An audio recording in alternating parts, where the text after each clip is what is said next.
En realidad esta es la parte final de la presentación que hicimos a principio de semana. Es una parte larga en realidad porque hacemos una revisión de toda aquella evidencia médica que respalda el uso de tratamiento para las enfermedades vasculares que hemos revisado, fundamentalmente obstrucción de vena central de retina y obstrucción de rama de vena central de retina. Con las otras obstrucciones en realidad no hay tratamientos específicos que hayan sobresalido y en todo caso podemos tratarlos después en la discusión en el panel de preguntas. ¿Qué hacer entonces o cuándo se hace el tratamiento de un problema obstructivo retiniano fundamentalmente venoso? En aquella oportunidad cuando daba la clase, el doctor Renzo Céspedes precisó bastante bien que es necesario siempre identificar si lo que vamos a tratar procede de una obstrucción isquémica o no, porque esas son en realidad las obstrucciones que se tratan. Y en ese sentido, lo primero que tenemos que hacer es aprender a hacer el diagnóstico de isquemia. Yo había insistido mucho, porque tenía esta parte de la clase para después, pero había insistido mucho solamente en la angiografía como un método para evaluar la isquemia. Y es verdad, la angiografía es el método, digamos, ideal para diagnosticar la isquemia retiniana. Sin embargo, hay síntomas y signos asociados a la obstrucción que puede tener su paciente que sirven bastante bien para aproximar la posibilidad de una isquemia que está generando el cuadro del paciente. Estos signos son la agudeza visual basal. Toda agudeza visual basal menor de 20/400 ya nos apunta con mucha precisión a que estamos frente a una obstrucción isquémica. La presencia de defecto pupilar aferente relativo, que puede evaluarse desde el primer momento que se ve al paciente, es el momento además ideal y además es un síntoma que se puede seguir monitorizando a lo largo del tiempo que se ve al paciente porque es muy fácil de obtener. Pues se representa un defecto pupilar aferente, un síntoma o un signo de isquemia bastante bueno. Lo otro que puede utilizarse ya en situaciones en las que, por ejemplo, no contamos con angiografía, no vamos a contar con ella, o aquel sangrado del que yo hablaba, que hay que esperar que se reabsorba, no termina de reabsorberse nunca y necesitamos saber si el paciente tiene isquemia o no. Pues bien, cuando la electroretinografía se usa en esa situación, también es posible diagnosticar isquemia por los cambios que ocurren en los reportes de este examen. Básicamente un aplanamiento de todas las ondas, indicador de que toda la retina en realidad se compromete en estos casos. Quienes hacen esto de rutina, que no son muchos porque en realidad no se cuenta con estos aparatos en muchos lugares, hacen el diagnóstico de isquemia por este método y lo monitorizan a través del tiempo también por este método. Nosotros nunca hemos hecho eso, hemos usado el electroretinograma para ver cómo se ve la isquemia en un paciente con obstrucción de vena central de retina, pero no es un examen que pidamos de rigor. Pero revisen la literatura y van a ver que sí se usa para este fin. Y finalmente está la perimetría. La perimetría de Goldman, cuando todavía no teníamos la perimetría computarizada que tenemos ahora, se usó mucho para ver si un paciente podía tener isquemia o no. Quiero recordarles que cuando aparecieron los reportes de los grandes estudios que evaluaron obstrucción de vena central de retina, no había todavía perimetría computarizada.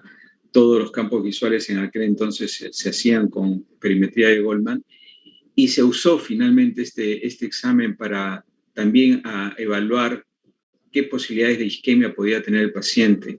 Y resultaba que cuando estos pacientes mostraban junto con su baja agudeza visual, escotomas profundos, centrales, con cualquiera de las isópteras o de los índices que se usara, eso también apuntaba a la posibilidad de un problema isquémico. Entonces, fíjense ustedes, hay 4 elementos, 4 formas adicionales de evaluar la isquemia cuando uno está frente a una obstrucción de vena central o de rama, y tenerlos presentes es importante para lo que viene después, que es la decisión de tratar, ¿no? La decisión de tratar en la mayoría de casos va a tener o va a estar vinculada a la presencia de esta isquemia, justamente. Este es un cuadro que me traje de uno de los congresos de retina en Europa. Por aquel entonces, fíjense, ya este gráfico ya tiene 11 años. Sin embargo, está plenamente vigente. Han cambiado algunos antiangiogénicos desde entonces, pero básicamente el sustento, la forma que propone este cuadro de estudiar al paciente con obstrucción de vena central de retina y tratarlo es bastante preciso, bastante bueno. Cuando uno tiene una obstrucción de vena central de retina, lo primero que hay que descartar es si hay alguna enfermedad sistémica subyacente. Recuerden que las intervenciones que hacemos nosotros no tratan estas enfermedades, y si estas son factores de riesgo importante para que la enfermedad esté ocurriendo o la obstrucción de la vena central de retina esté ocurriendo, controlarlas es fundamental para poder asegurar que nuestro diagnóstico y nuestro tratamiento sean efectivos. Una vez que esto está controlado, está manejado, está tomado en cuenta con el equipo que va a ser multidisciplinario que vea a este paciente, hay que determinar la severidad de la isquemia, y aquí empieza a tomar valor la diapositiva anterior, ¿no? Ver si hay defecto pupilar aferente. Ya lo decíamos la semana, bueno, los días anteriores, que las manchas algodonosas también son un signo de isquemia. Cuando se ve en el fondo de ojo una retinografía a color plagada de manchas algodonosas, eso apunta también a isquemia. Y finalmente la presencia de angiofluoresceinografía. Aquí pueden incluir los signos que hemos mencionado en el slide anterior, y con eso determinar la severidad de la isquemia. Cuando ya está definido eso, hay que determinar las complicaciones que amenazan la visión al paciente. Y aquí es donde entra a tallar si es que la enfermedad ocular ha comprometido la mácula y a eso se debe la disminución de la agudeza visual, o hay otra razón. Fíjense que podemos estar frente a un paciente con glaucoma, frente a un paciente ya con neovascularización, por ejemplo, un paciente diabético sobre el que se instala una obstrucción de vena central de retina. Estas situaciones cambian o precisan ser tomadas en cuenta cuando iniciemos el tratamiento del paciente. La mayoría de nuestros casos van a presentarse con edema macular. Conozco muy pocos casos de obstrucción de vena central de retina que no curse con edema macular. Por lo tanto, si el edema macular es la causa de la disminución de la visión, pues nuestro tratamiento seguramente va a estar enfocado al uso de antiangiogénicos. Si tiene cualquiera de estos otros componentes, el tratamiento pues difiere y se enfoca en lo que el paciente tiene, además de la obstrucción de vena central de retina. Luego vamos a examinar bien al paciente. Hay que monitorizar la agudeza visual, hay que verlo con biomicroscopía, porque a lo largo de la enfermedad de este paciente tenemos que vigilar la aparición de neovascularización. Ya van a ver ustedes por qué. Y ahora, pues la gran herramienta que tenemos en la OCT, que nos va a permitir visualizar cómo va la retina con el tratamiento o sin el tratamiento, si es que acaso no pudiéramos darlo todavía. Nosotros podemos ver cómo en pacientes de este tipo, obstrucción de vena central de retina o de rama, día a día pueden haber cambios en la anatomía de esa retina alterada, y darnos una idea de la razón por la cual el paciente no está evolucionando bien o está evolucionando espontáneamente bien, si es que así fuera el caso también, ¿no? Entonces, una vez que está hecho esto y determinado el cuadro que caracteriza al paciente, viene este árbol de decisión que nos va a decir qué es lo que debemos hacer en cada caso. Cuando el paciente tiene una obstrucción de vena central de retina no isquémica, ¿no?, evaluamos la agudeza visual para comenzar a tomar decisiones. Si la agudeza visual es mayor de 20/40, es una buena agudeza visual, una obstrucción no isquémica, algo afortunado para el paciente porque no son las más frecuentes estas situaciones, pues hay que monitorizar, ¿no?, al paciente con controles, ¿no?, cada 2 meses, o puede ser menos si fuera necesario, a lo largo de un año, y vigilar la conversión a obstrucción de vena central de retina isquémica. Hasta un 20% de los pacientes que entran en esta casilla, que son pacientes con obstrucción de vena central de la retina no isquémica, pueden convertirse a isquémica, y por lo tanto la necesidad de vigilar a estos pacientes lo marca esa situación. Si el paciente se convierte en isquémica, pasa a este otro cuadro, ¿no? Entonces, a estos pacientes, 1 de cada 5, hay que monitorizarlos, hay que diagnosticarles la conversión a isquemia y cambiar el manejo, ¿de acuerdo? Con buena agudeza visual solamente lo observamos, con mala agudeza visual, menos de 20/40, hay que evaluar la evidencia de edema macular, es una de las causas principales por las que puede tener esta agudeza visual, y considerar, en este caso, la posibilidad de esteroides intravítreos o antiangiogénicos, ¿no?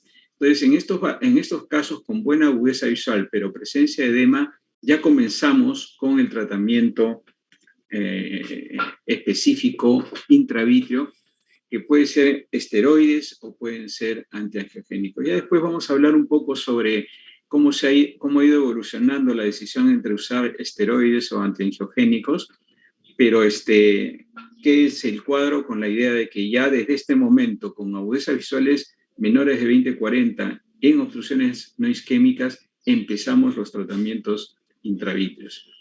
Cuando la obstrucción ya es isquémica, aquí hay varias situaciones. Cuando la mácula está bien perfundida, ¿no?, y hay edema macular, se comporta muy parecido al cuadro anterior. Considerar la aplicación de esteroides es lo que se debería hacer. Y este término mejor perfundido nuevamente tiene que ver con la evaluación angiográfica de la mácula de estos pacientes.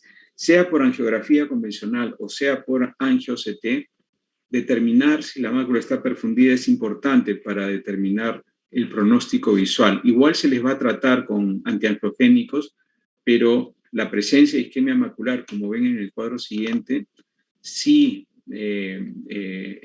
nos debería preparar a una respuesta mucho más limitada, ¿no? Es posible que el edema mejore, pero la agudeza visual no va a mejorar, y esto hay que ir advirtiéndoselo al paciente, ¿no? Y ya cuando hay neovascularización, o sea, cuando estamos frente a una obstrucción isquémica que ha desarrollado neovasos, pues hay que considerar el uso de los antiangiogénicos intravítreos o esteroides intravítreos, seguido muy rápidamente de una fotocoagulación panretiniana. Esta es la única razón, fíjense, el último cuadro es la única razón para realizar fotocoagulación panretiniana. ¿Ok? Esta viñeta, aparte del cuadro de decisión, es importante tenerla también presente porque en todos los ensayos clínicos ha ocurrido que luego de las inyecciones intravítreas puede aumentar la presión intraocular, sobre todo si se usa esteroides, o pueden aparecer cataratas, ¿no? Situaciones que se pueden manejar paralelamente al problema retiniano, con antiglaucomatosos o con cirugía de cataratas, ¿no? Lo que debe quedar claro aquí es que el hecho de que se eleve la presión o de que ocurra cataratas no debe ser una contraindicación para el uso de del tratamiento para el edema macular. O sea, por algún tiempo a los esteroides, de los esteroides se decía que por el hecho que el paciente ya tenía glaucoma o que ya tenía catarata o que no tenía catarata también, y iba a desarrollarlo y probablemente no se podía operar después, era razón para no tratar. Eso ya no es razón. Estos pacientes por lo general deben entrar en un protocolo de preparación para la cirugía que necesiten, paralelo al tratamiento del edema macular que se hace. La razón fundamental es que si no hacemos tratamiento del edema, luego cualquier control de la presión o cirugía de catarata que hagamos no va a tener el objetivo que tiene una cirugía de catarata, que es devolverle la visión al paciente. Nada hacemos con una operación perfecta de cataratas si la mácula de este paciente ya se dañó por efecto del edema macular que tenía, ¿no? Por eso no lo dice el cuadro, pero el concepto es que cuando uno hace el diagnóstico de una obstrucción de vena central de retina, y si ustedes se dan cuenta en el cuadro de decisiones, así lo dice, apenas se detecta edema macular o con el diagnóstico de edema macular, se hace el tratamiento antiangiogénico o de esteroides intravítreos. Cualquiera de las dos opciones es válida apenas se hace el diagnóstico de edema macular. No hay que esperar ninguna otra cosa más. No hay que ver si tiene presión alta o no. El tratamiento está indicado. Lo que hay que hacer además es controlar la presión o operar las cataratas posteriormente, pero hay que hacer el tratamiento de todas maneras. ¿De acuerdo? Quiero ser muy enfático en eso. Porque en el siguiente cuadro, que es muy parecido al anterior, pasa lo mismo. En las obstrucciones de rama, igual se hace identificación de los factores de riesgo, se manejan paralelamente también. Hay que identificar la localización de la obstrucción. Esto es una diferencia con el cuadro anterior. Es importante ver la localización y aquí la angiografía puede ser muy precisa para eso, ¿no? Luego hay que evaluar la extensión de la isquemia macular y periférica. Aquí sí es necesario determinar si la obstrucción está relacionada con isquemia macular o con isquemia periférica, ¿no? Ambas cosas pueden darse inclusive simultáneamente, y determinar las complicaciones que amenazan la visión nuevamente. Son los mismos que el cuadro anterior. En nuestro caso, la mayoría de veces van a ser edema macular, pero la presencia de glaucoma o neovascularización ya existente cambia el manejo y lo orienta hacia estas patologías, ya sea paralela o previa, tratamiento paralelo o previo a estas condiciones antes de la inyección antiangiogénica, ¿no? Y bueno, examinar bien al paciente es de rigor. Acá el examen debe complementarse siempre con una OCT, como ven en el cuadro. Y aquí volvemos al concepto de perfusión, donde nuevamente la angiografía muestra su valor. Y además, la angiografía convencional, un poco por encima de lo que puede ofrecernos la angio-CT, debido a que lo que tenemos que mirar es si la periferia está perfundida, ¿no? Aquí ya no vemos la mácula, si está perfundida o no, sino la periferia perfundida o no. Y entonces aquí vemos este siguiente cuadro de decisión, que significaría cuando una periferia está bien perfundida y la agudeza visual es normal, al paciente simplemente se le observa y se vigila con la conversión hacia un problema isquémico. Para esto hay que mirarle con la lámpara de hendidura del iris, tomarle la presión, porque también la aparición de presión alta puede indicar un glaucoma neovascular, y ver la presencia de neovasos en el iris, y hacer OCT y angiografía, porque generalmente con la aparición de isquemia puede aparecer edema macular que no tenía el paciente previamente. Acuérdense que estos pacientes tienen agudeza visual normal. Si apareciera edema amenazando la mácula, habría que pasar a los siguientes cuadros dependiendo de en qué se convierte el paciente. Ahora, cuando la periferia está perfundida, pero hay mala agudeza visual, una agudeza visual que es sintomática, que revela que hay problemas, hay que evaluar la evidencia de edema macular, y si lo hay, pues considerar el tratamiento, igual que en la obstrucción de vena central, esteroides o anti-VEGF, ¿no? Y en estos casos, como tratamiento alterno, se puede dar tratamiento láser focal. Durante el seguimiento de estos pacientes, si tienen evidencia de una lesión macular debida a la obstrucción de venas, a la obstrucción de rama, el láser puede ser un manejo alterno, ¿no? Ahora, en la evolución en el tiempo que ha transcurrido, este láser del que se habla aquí, que antes era fotocoagulación en rejilla para la mácula, ha cambiado por completo con la aparición del láser de micropulso. Esta podría ser una condición ideal también para el manejo de la mácula, del edema macular con láser de micropulso cuando la agudeza visual está comprometida, pero hay una buena perfusión, ¿no? de la retina por la obstrucción que ha ocurrido. Cuando la periferia ya no está perfundida, cuando hay una perfusión alterada, hay que mirar la mácula y si hay edema, considerar nuevamente los antiangiogénicos intravítreos o los esteroides y aplicar láser a la isquemia periférica. Aquí sí se hace una fotocoagulación focal. Aquí no se habla de láser de micropulso. Esta es una fotocoagulación tal como lo hacemos en retinopatía diabética de toda la zona isquémica que se ha detectado con el tratamiento.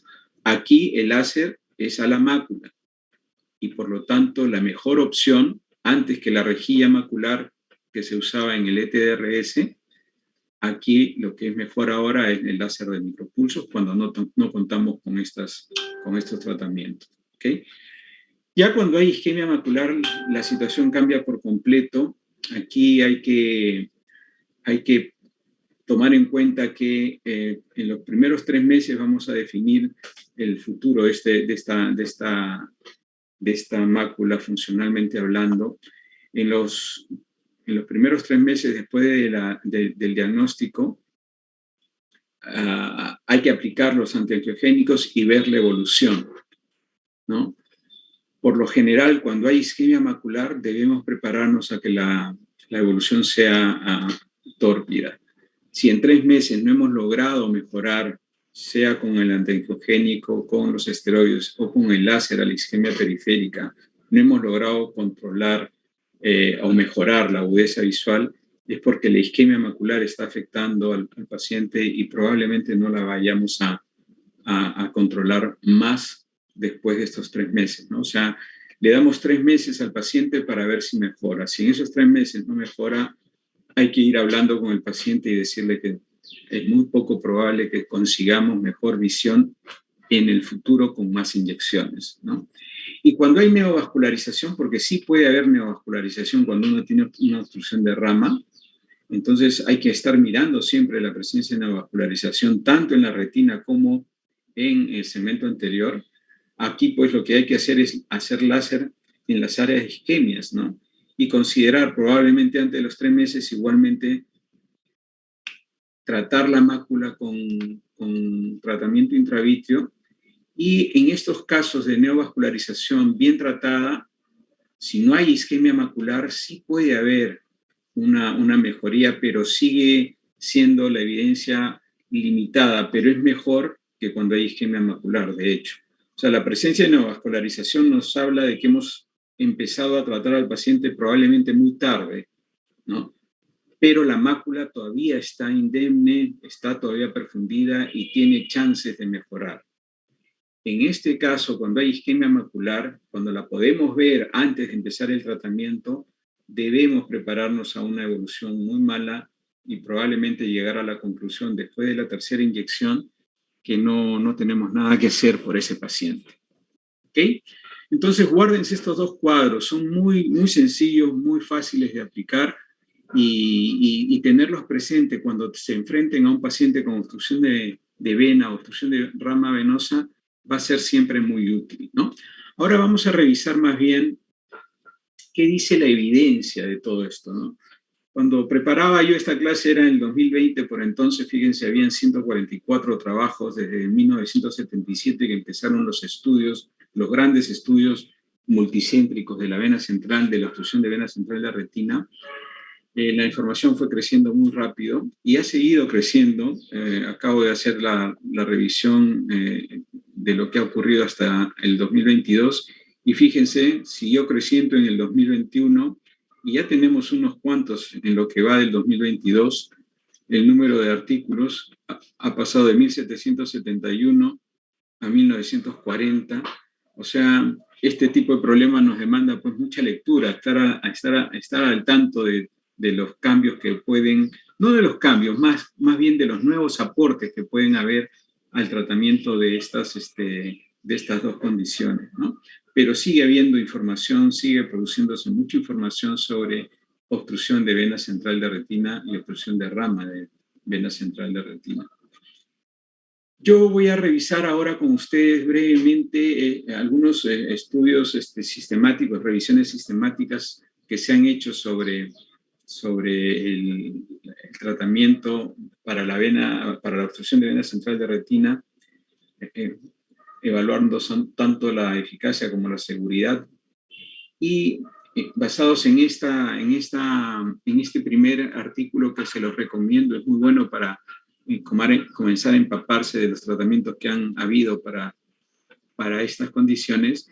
Aquí, una de las cosas que se deduce o se deriva de la lectura de estos artículos son que las obstrucciones de vena central de retina son la segunda causa de ceguera por enfermedad vascular después de la retinopatía diabética. Estamos hablando de una enfermedad relativamente frecuente, un poco menos que la retinopatía diabética, pero es una causa de ceguera todavía importante en muchos sitios, y en nuestro medio esto no es ajeno a nosotros. Nosotros vemos mucha obstrucción vascular de retina. 2/3 de estas obstrucciones vasculares desarrollan edema macular. Es un grupo importante, por lo tanto, que vamos a tener que tratar, ¿no? Pero también estos 2/3 incluyen pacientes que hacen isquemia macular y neovascularización retiniana que evolucionan a ceguera. Entonces, de las obstrucciones vasculares, hay que tener en cuenta que 2/3 de las que veamos van a evolucionar a ceguera si no las tratamos bien. Este es un dato importante a tener en cuenta cuando manejamos estos pacientes, ¿no? Sobre el láser, el mismo artículo habla de que hay estudios hasta con 9 meses de seguimiento que no han podido demostrar beneficio visual con el tratamiento láser. Hay beneficio anatómico, pero no visual. Y hay tres estudios importantes de obstrucción de vena central de retina que enfáticamente o categóricamente demuestran que no hay ningún beneficio con el tratamiento láser. De este estudio sistemático se ha deducido que, por lo menos para obstrucción de vena central de retina con edema macular, nunca debemos dispararle con láser a la mácula, nunca. Primero, porque no vamos a obtener ningún beneficio, y segundo, porque cuando lo hacemos podemos empeorar el cuadro edematoso en vez de mejorarlo. Entonces, el primer punto a recordar es que en obstrucción de vena central de retina con edema macular, nunca hay que dispararle a la mácula. Los disparos, si se acuerdan en los cuadritos anteriores, se hacen en obstrucción de rama, pero en obstrucción de vena central, la mácula es intocable para el láser, ¿de acuerdo? En obstrucción de rama sí hay la recomendación de hacer láser esperando hasta 3 meses después del tratamiento, porque muchas de estas obstrucciones a veces evolucionan favorablemente de manera espontánea y nos pueden evitar tener que tratar la mácula simplemente esperando un poco, sobre todo si la agudeza visual no está muy deteriorada. Más bien, inclusive, si tenemos la opción de usar antiangiogénicos, con mayor razón para esperar, ¿no? En esta espera, sea que usemos antiangiogénicos o sea que observemos a la obstrucción de rama, ¿no? Debemos esperar 3 meses siempre antes de decidir poner láser a la mácula, ¿ok? Aquí estamos hablando de tratamiento a la mácula, ¿ok? Con ranibizumab se ha usado, hay varios estudios en los que se ha ensayado ranibizumab para el edema macular por obstrucción de vena central de retina. La mejoría visual se alcanza a los 3 meses en la mayoría de los pacientes, por eso que el protocolo de hacer 3 inyecciones continuas durante 3 meses y luego hacerse el mantenimiento ha sido válido para la obstrucción de vena central de retina también. O sea, esto emula lo que se hizo con la degeneración macular relacionada con la edad y con la retinopatía diabética, bueno, con el edema macular diabético, ¿no? El protocolo es válido. Sin embargo, vamos a ver más adelante que hay ensayos o hay estudios que han demostrado que con el edema macular por obstrucción de vena central de retina, a veces se puede romper estos protocolos clásicos de 3 inyecciones mensuales. Vamos a ver eso más adelante. Brevemente sobre Osurdex o sobre dexametasona intravítrea, igual ya se ha estudiado el Osurdex en estos casos de edema macular por obstrucción de vena central de retina, el componente inflamatorio es mucho mayor que lo que ocurre en edema macular diabético y en degeneración macular relacionada con la edad. Por eso es que Osurdex siempre ha sido mucho mejor visto para este tipo de edema que para la de las otras 2 enfermedades. Sin embargo, y esto se debe a la fisiopatología de la obstrucción de vena central, el edema o la mejoría que se obtiene con el Osurdex en un primer momento decae a los 3 meses después de puesto el implante, lo cual daría pues la evidencia de que la dexametasona no dura lo suficiente en este tipo de pacientes como para proyectar, poner 1 o 2 inyecciones al año. Con obstrucción de vena central de la retina eso no funciona, por lo menos con Osurdex. Y entonces tenemos que estar precavidos de que cuando usemos Osurdex, cuando podamos usar Osurdex en obstrucción de vena central de retina, hay que estar mirando al paciente hacia los 3 meses del tratamiento, porque es muy probable que tengamos que ponerle un nuevo implante antes de lo que se pone para otras patologías, ¿no? Entonces, aquí lo que se ha visto, evidentemente, es que el edema macular recurre al 5º mes en promedio, por lo que se sugiere el siguiente implante siempre antes de los 6 meses, ¿no? Y como le digo, por esos estudios, ya desde los 3 meses después del implante uno está viendo que el implante comienza a dejar de funcionar. Ahora, básicamente la dexametasona mejora la agudeza visual desde el momento que se pone, desde el primer mes ya uno comienza a evidenciar la mejoría. Eso se debe a que el componente edematoso, inflamatorio que hay en la obstrucción de vena central de la retina es muy importante, ¿no? Cuando se ha ensayado o se han comparado los estudios con dexametasona y ranibizumab, los 2 tratamientos demuestran que después del 6º mes siempre decae o disminuye la agudeza visual, decae el efecto de la droga y por eso tenemos que hacer el tratamiento más frecuente. En las obstrucciones de rama, los resultados de ambos tratamientos sí son bastante equivalentes también, pero en las obstrucciones de vena central de retina, los mejores resultados, tanto anatómicos como funcionales, han resultado con ranibizumab en este estudio que les estoy presentando, ¿no? Donde se compara ranibizumab con dexametasona. Acá uno de los problemas que puede estar influenciando los resultados de este estudio es el hecho de que muchos pacientes que reciben dexametasona terminan haciendo catarata muy pronto y esa influencia de la catarata sobre la agudeza visual puede que esté alterando la comparación de resultados entre ranibizumab y dexametasona, porque ranibizumab no produce catarata. Ténganlo presente a la hora que analizan este tipo de trabajo, ¿no? Cuando comparan dexametasona con algún antiangiogénico diferente.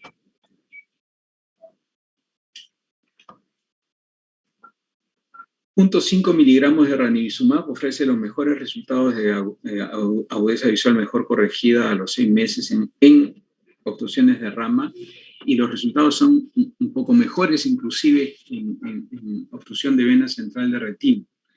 Con 0.7 miligramos de dexametasona, en conjunto, todas las obstrucciones de vena ofrecen un promedio de mejoría de 2.5 letras. No es mucho, pero es mejoría registrada. Y para obstrucción de vena, el promedio siempre es mejor que para la obstrucción de rama, en donde no hay, en la obstrucción de vena central de retina generalmente no hay diferencia entre ranibizumab y dexametasona. En cambio, hay una discreta mejor evolución cuando se usa en obstrucción de rama de vena central de retina. Con láser, los estudios clásicos de hace 30 años en obstrucción de rama demostraron que hay un porcentaje importante de pacientes que ganan o ganaban 15 o más letras contra los no tratados. Este dato obtenido de este artículo nos habla de que el láser todavía está vigente para el manejo de obstrucción de rama de vena central de retina, pero con las condiciones que poníamos en el cuadro de decisiones que le presenté, ¿no? Más evidencia, los pacientes mayores de 55 años y grosores maculares mayores de 400 micras tienden a necesitar más inyecciones de dexametasona. Este es un dato interesante. Muchos de nuestros pacientes con obstrucción de venas suelen tener más de 55 años. Esos pacientes, más los que hacen edemas muy voluminosos, son aquellos que seguramente van a necesitar más tratamiento, como lo indica la viñeta. Y se demostró que los protocolos, aquí es donde se demuestra, ¿no?, que los protocolos de una sola inyección seguida luego de PRN tienen resultados similares que el famoso protocolo de 3 inyecciones mensuales más PRN después, ¿no?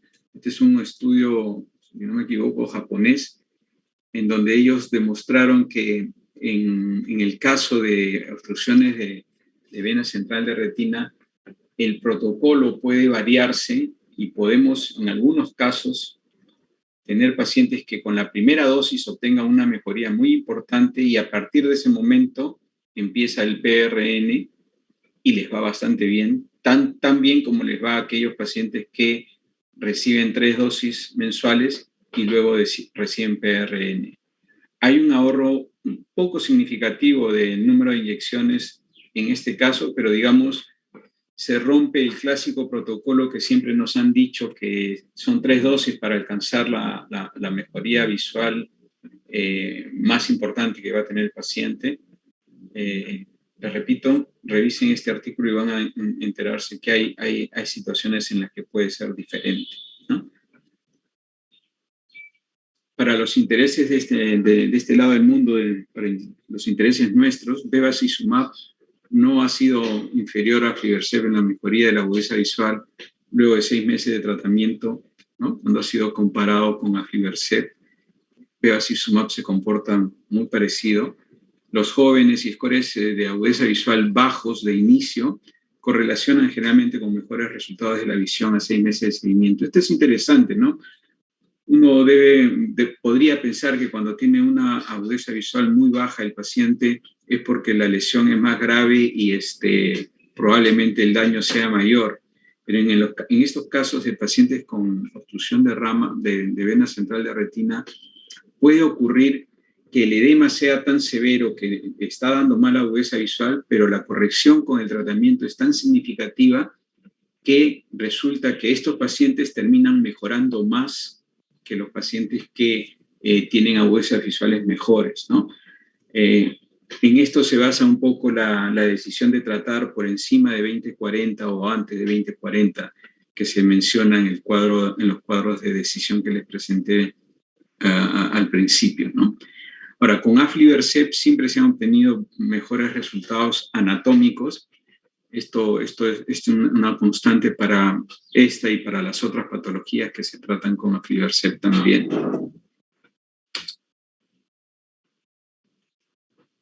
Y ya yendo a lo que ahora son biomarcadores, también se ha demostrado que en principio que con Ozurdex se puede tratar cualquier tipo de edema macular debido a obstrucción de vena central de retina.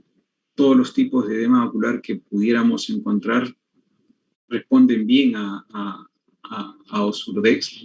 Sin embargo, los mejores resultados funcionales, aquellos que mejoran su agudeza visual, aquí están incluidos aquellos que no mejoran la agudeza visual también, o sea, estamos hablando de mejoría anatómica. En aquellos que mejoran más funcionalmente, son aquellos que han conservado la integridad de la retina interna, ¿no? El famoso drill. En aquel entonces, en estos trabajos todavía no se hablaba de drill, pero tener en cuenta, perdón, y acá yo me estoy equivocando, aquí estamos hablando de esta parte de la retina, ¿no? La retina externa. Es un biomarcador que no se usa para edema macular diabético y para degeneración macular, tanto como para obstrucción de vena central de retina. En estos casos, los que tienen mejor la integridad de esta zona de la retina van a evolucionar mejor que aquellos que sí tienen daño, ¿no? ¿Okay? Y otras recomendaciones es tratar el edema macular por cualquier obstrucción venosa retiniana apenas se confirma el diagnóstico o por OCT. Esto se los he dicho desde el principio y lo he enfatizado mucho. En obstrucciones de vena central de retina con edema macular no se debe tratar la mácula con láser. Esta es una conclusión de lo que hemos leído también. Y en los edemas maculares recurrentes hay que reevaluar con angiofluorescein la periferia retiniana en busca de isquemia para tratar estas zonas isquémicas y continuar con antiangiogénicos. Hay trabajos sobre este aspecto que han revelado que no habría una relación entre la isquemia salud, entre la isquemia periférica y el edema, sobre todo en otras patologías como la diabetes. Sin embargo, está este trabajo que demostró que había correlación y que por lo tanto cuando uno tiene una obstrucción de vena con edema macular e isquemia periférica, el tratamiento es combinado. Tanto el edema se trata con antiangiogénicos como la periferia con láser, ¿no? Ahora, siguen habiendo más artículos sobre esto ahora que se está usando cada vez más la angiografía de campo amplio. Recuerden que en alguna clase se lo mencioné y esto vale para esta viñeta también. Hay muchos pacientes que normalmente tienen una retina poco perfundida, vamos a decirles, no isquémica, sino poco perfundidas, que puede prestarse para pensar que no es una isquemia anormal, es una retina anormal isquémica y que por lo tanto debe tratarse. La tratamos y sin embargo no produce ningún efecto sobre el edema macular. Eso puede estar sucediendo también en muchos de estos pacientes que han sido reclutados por isquemia periférica para ser tratados y resulta que no mejoraban, ¿no? Entonces, nos falta todavía aprender mucho sobre la anatomía y la fisiología de la retina periférica con relación a la angiofluorescein que ahora estamos haciendo de esa zona, con el OCT de campo amplio que está también viniéndose con fuerza, se van a complementar estos estudios. Por ahora, todavía, por lo menos para obstrucción de vena central de retina, es válido pensar en que un edema que no mejora pudiera deberse a la presencia de isquemia retiniana periférica. Sin embargo, el mejor marcador que puede servir para definir esto es un marcador que todavía no lo podemos medir con facilidad, que sería dosar en el vitrio factores angiogénicos y determinar con eso su presencia para determinar si esa isquemia que estamos viendo está dando lugar al edema, ¿no? Entonces, esta es una cosa interesante que ha resultado de los estudios como Osurdex, ¿no? En estudios como Osurdex se han estado dosando factores proinflamatorios en el vitrio y hay una coincidencia importante entre aquellos que tienen edema macular y la cantidad de estos biomarcadores en el vitrio.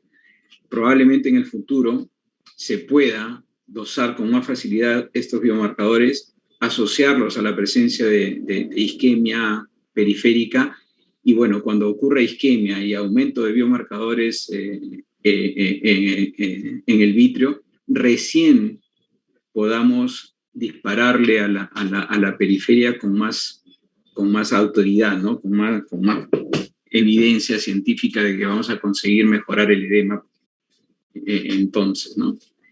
Creo que esta era la última. Sí, esta es la última. Tenemos, a ver, algunos minutos para contestar algunas preguntas si las hubiera. Muchas gracias, doctor Barriga. La ponencia bastante didáctica, excelente presentación. Tenemos algunas preguntas en el chat. A ver, vamos a verlas. La doctora Conde pregunta, la felicita por su exposición y pregunta si la obstrucción venosa central de la retina, ¿cada cuánto recomienda realizar la angiofluoresceinografía para controlar la presencia de isquemia? A ver, la angiografía para una obstrucción de vena central de retina se hace por única vez cuando uno quiere determinar si hay isquemia o no.